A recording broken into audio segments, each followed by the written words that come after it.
the whole thing seems to me, and continues to seem to me, to be a warning that the age of universal suffrage democracy may actually be coming to an end, because the system tears itself apart and produces monsters and one might also say idiots to fight in its gladiatorial battles. We're joined by Peter Hitchens, the Mail on Sunday columnist. Good evening, Peter. Good evening. Thanks for being with us. And Alison Phillips, former editor of The Mirror. Good evening, Alison. Good evening, Kate. Evening, Peter.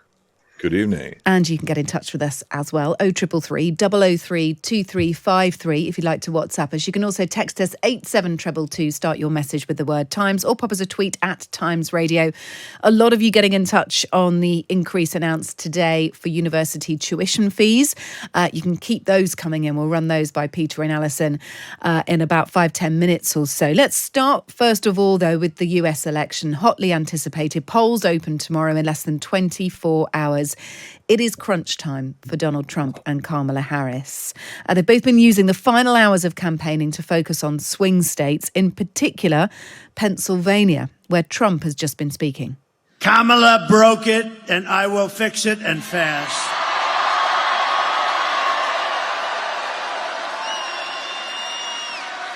America will be bigger, better, bolder, richer, safer, and stronger than ever before. This election is a choice between whether we will have 4 more years of gross incompetence and failure. It's going to be that, or whether we will begin the 4 greatest years in the history of our country. We're going to make these unbelievable years. Yeah, we talked about swamping them, in his words, in Pennsylvania, going on the attack against Kamala Harris. Says Republicans have a massive lead over the Democrats. We should just swamp them. We should just swamp them tomorrow. You have to stand up and tell Kamala that you've had enough, he said. Here's Kamala Harris a little earlier on, also in Pennsylvania. We're going to keep doing this work with the optimism that it requires to be strong. Everyone here knows, in the context of your family, in your life, when you believe something is possible, you put in the hard work, and you know it's good work. Hard work is good work. It's joyful work, and we get the job done. Let's get this done. Thank you all. Yeah, she told voters in Scranton, Pennsylvania, that we're good, enjoy this moment. She said, very much encouraging people to go find their neighbours, door knock, even if you've not spoken to them, give them a lift to the polling station. So a difference in tone there, potentially. Peter Hitchens, give me your thoughts on this election. It is on a knife edge. There's plenty to pay attention to, plenty to be wary of. What do you make of the fact that it's still so close to such different candidates?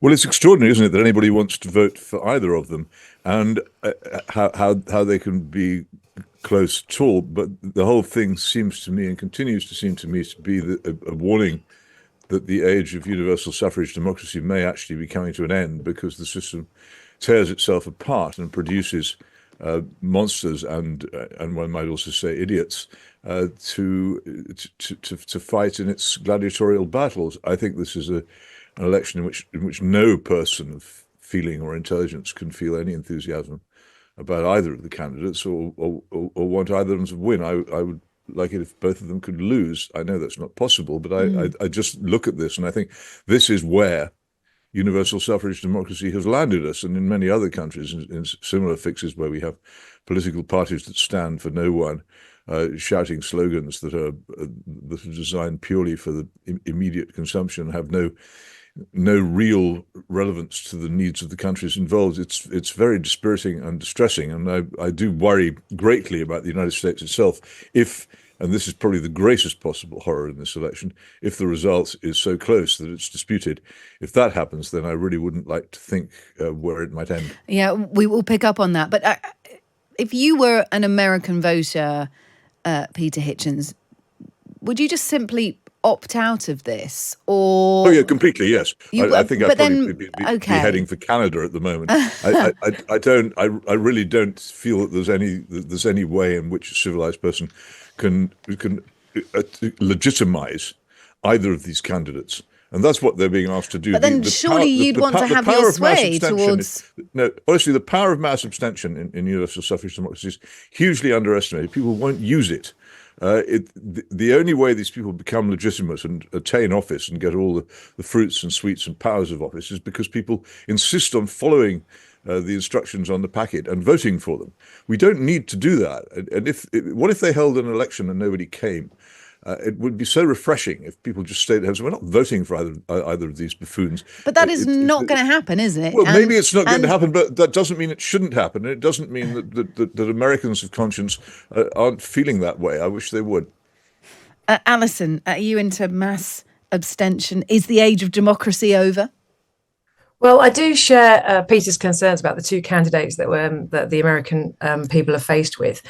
As Peter said, we've got a monster on the one hand. And I think with Kamala Harris, what you've really got is sort of extreme mediocrity. But I think that that has got to be better than the alternative. And I think what the real difficulty that we have with Donald Trump is we don't really know what he might do. So we know what he did in the past, but we also know that so many people that work very closely with him now have come out quite clearly and said they feel he's unfit for office, which is obviously telling us something that we kind of already knew. But it's the uncertainty about what he could do next. So I think at least with Kamala Harris, you might not agree with any of her policies if you could work out what they were, but you might not agree with any of that. But at least I think there's no fear that she's going to do something entirely unexpected, which is the greatest fear with Donald Trump when we have a man who is purely dominated by his own ego and his own instincts, which might not necessarily be for the good of the rest of America or for the rest of the world. Look, people who support Donald Trump, and, this is a 50-50 thing. We can't just sit on our liberal high horses and condemn people who support Donald Trump. There are incredibly reasonable people out there. A friend was telling me that she's got some pals in Pennsylvania, really good friends, and they quite rationally said they were voting for Donald Trump because he was better for business. They run a small business, that they were worried about migration, generally worried about rates of immigration, genuinely worried about the economy, and generally worried about the world being at war. And for all of those concerns, Donald Trump sits above Kamala Harris in preference. They are more aligned with him, and they are not listening to any of whether it's language, whether he's trying to kind of doing rude things with a microphone. Whatever he's up to, they can forgive all that, because when they boil it down to the policy, Donald Trump is preferable to them. And we have to, no matter what we think of Donald Trump, we have to put ourselves in the shoes of voters over there who feel like they have to make this choice. No, you don't. Why not? Why not, Peter? High horse. I don't. I have a conservative high horse, and I say, and friends and acquaintances of mine in America who vote for Donald Trump, I say to them, don't do it. It is, there may be things that you think you will gain from it, but in the course of doing so, you may not gain them anyway, but in the course of doing so, you elect a supreme power, and the President of the United States has immense power, someone who is unfit for it. And you simply can't look at it as an episode where you're just deciding between two candidates in an election. This is a case where you have two candidates who are unfit for power, and it's absolutely no good saying that because you think that he might sort out immigration or he might have an intelligent foreign policy, that you can vote for him. Apart from anything else, he is wholly unpredictable. There is no telling what he might do. And I say again, if this election is close, then that really does raise the most appalling possibilities, and we've seen evidence of that in the past. Alison. Yes, I mean, to that point about what may happen next, there was a poll in the United States that I read today that said 1 in 10 of people in there believe there could well be civil war if it is very close. And I mean, I don't know how much we can believe any of the polls at this point, because they've been so wrong before, and there's all sorts of things coming through which seems to contradict each other. But the polls do at the moment say that it could be close. And we have a man who, let's not forget, only 4 years ago completely denied the result of that last election, is already laying the ground to say that he's not going to abide by the outcome of this election. I'm going to butt in again and say, let's not disrespect American people here. No. If he was that bad, if he is such an unknown quantity, why are around 50% of the electorate considering or saying that they're going to vote for him? Because they want the economic benefits that he has told them that he will bring. Whether he can or not is quite a different issue. The actual impact of tariffs on the economy, who knows what that may well do. And because they want migration to go away, they want it to stop. And he has promised them that he will do that. So they're great promises. Whether he can deliver them are an entirely different matter. But I think the American voters are not ignorant for that. We shouldn't take them as fools, should we, but Peter? not at all. But I think in all elections, an electorate hopes that they're going to get what they think. But with Donald Trump, we just don't know what he may do. And I think there's all sorts of uncertainty. There's all sorts of polarization in the United States. I think you cannot discuss this without looking at what social media has done to that nation. It's ripped it apart. It's more divided than it has been even at the last election. We've got, Elon Musk on Twitter trading in all sorts of misinformation.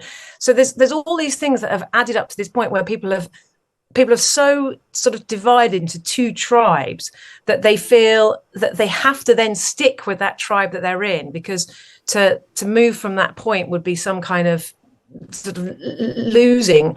And I think it's becoming more and more entrenched. And I'm not disrespecting those people. And I think it's hugely important to understand why people are voting in a certain way. But I still think it is hugely dangerous for the world if Trump wins. But also, they had the members of the Republican Party had the chance to pick other candidates than Donald Trump in the primaries, and they didn't. This choice was not forced upon them by anybody. They chose this crazy person as their candidate when there were, Trump, I think, undoubtedly better people available. Yeah, but I mean, that is also it. Yes, you can blame social media, but I'm sorry, social media is capitalizing on unrest and dissent that is there already. It is just simplifying. It's just simply. Well, I think that's a very hard point to make. I think you can just as easily make the point that it is provoking that sentiment, and it has made it so much worse. There's all sorts of different reasons. I mean, the economic reasons that are behind sort of the unrest that are there. So I think you have to understand why people might be voting for Donald Trump, but there is absolutely no doubt that it is a hugely dangerous step for that country. Peter, a final thought from you.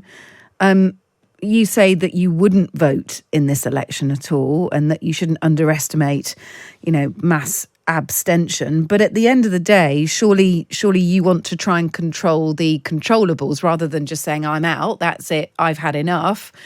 Surely, if you were that way minded, if you were so concerned about Donald Trump, you'd say, well, I'll go for Kamala Harris because at least it's not Donald Trump. Or you were so concerned about Kamala Harris, you say, well, I'll go for Trump because it's not Kamala.